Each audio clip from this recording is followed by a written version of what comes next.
እግዚአብሔር በዚህ ጾም አልወጣ ያለንን አልላቀቅ ያለንን አመላችንን ይንቀልልን። የሆነ ችግር አለ ሁላችንም ጋር የሆነ ብዙ ጠበል ተረጭቶ ሊርቅ ያልቻለ አመል አለብን። ወይ አንደበታችን፣ ወይ ቁጣችን፣ ወይ ሰውነታችን፣ ወይ አመንዝራነታችን፣ ወይ ስካራችን የሆነ ልንላቀቀው ያልቻልነውን ችግር መፍቻ ነው ጾም።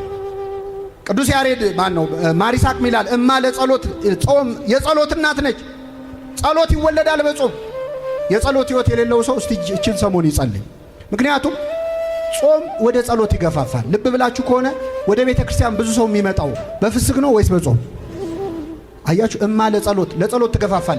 ምግብ ስንበላ ጸልየን የምንበላው ስንጨርስም ስብሐት እንላለን በስርዓቱ። ግን ብዙዎቻችን ካረሳን እንኳን የማንረሳው የትኛውን ነው? አይሰማም። ቀድሞ ያለውን ነው። ለመሰላችሁ ሰው በራበው ሰዓት ይጸልያል፣ ሲጠግብ ግን ይረሳው። እማ ለጸሎት ወእህታ ለአርምሞ የዝምታ እህት ነች ጾም ይላል። ዝም ታሰኛለች። ሰው ሲርበው እኮ ዝም ይላል አይደል? ዝም ሲል ደግሞ ከብዙ ችግር ይገላገላል። ከብዙ ምላሱም ይጠብቅ። እማ ለጸሎት ወእህታ ለአርምሞ ወጥንተ ኩሉ ገድል ሰናይት የመልካም ሥራ ሁሉ መነሻ ነች ጾም።